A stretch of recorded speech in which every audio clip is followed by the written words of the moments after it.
All this shit started when I found that little note.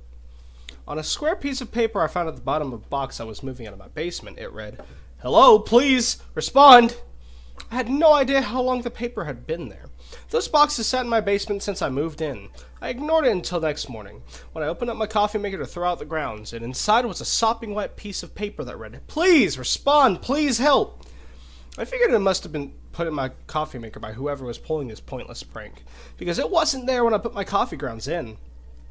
I found more notes under my mouse pad, inside my computer tower while I was putting some new RAM, between the layers of tissue of my toilet paper roll, under my DVD player's disc tray, places that no one would ever look. Places you'd never think of putting a note. Places you knew no one would ever look at it and would be foolish to put a note, because who knew they would see it? But it kept happening. And they all said the same thing every time, begging me to respond and help them. Being the retard I am, one day I just got fed up when I found one inside a cup in my dishwasher. Right after I had run it, the paper was dry. I wrote on the back of it, "Hello, I'm responding. Please explain your situation," and slid it under a crack in my bath-fitted tub. No sooner had I left the bathroom did I find another piece of paper floating in the surface of my glass of Sprite I had in the living room. Carefully picked it out of my drink. It read, "Thank you!" and in larger letters, "I'm trapped." I waved it around to dry it off a bit and wrote on the back of it again, "Where are you trapped? How are you sending me notes?" And not creative enough to think where I'd put it, I just threw it behind my couch. I waited and looked, but I didn't see any other notes for the rest of the day.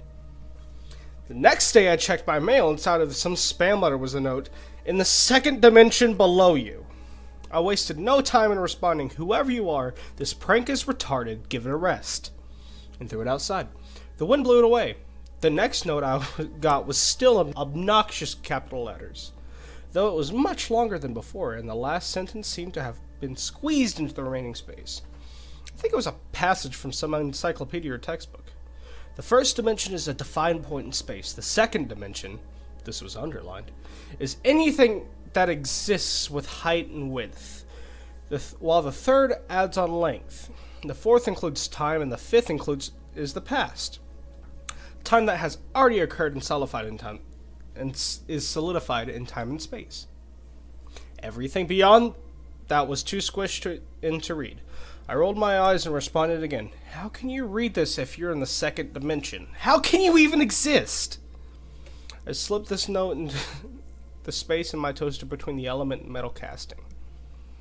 My reply came when I brushed it out of my hair the next morning before I took a shower. "Writing is 2D. Vision is 2D. Two 2D images superimposed."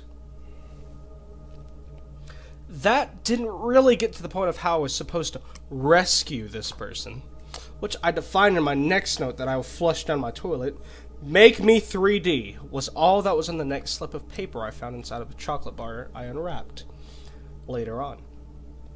How the idiot was putting these inside sealed products was beyond me, but at this point I decided to play along. Maybe it was some kind of TV show thing. "How?" was all I wrote for my reply. I remember exactly where I put it, because it was the last thing I wrote for a long time. I put it in a crack between my length mirror and its wooden backing. As soon as I let it go, it slid out of sight, and I didn't see any papers again for the next year and a half. Getting dressed one morning for work, I went into my room and adjusted my tie and shirt in the mirror. The same one, only it was now on the opposite side of the room. Looking into it, I noticed a square behind me on the wall. Turning around, there was none. So in the instant before I turned around again, I thought it must have fallen off, but in the mirror it was still there, still stuck to the wall. I touched my mirror, thinking maybe it was some sort of warping or optical illusion, but it wasn't.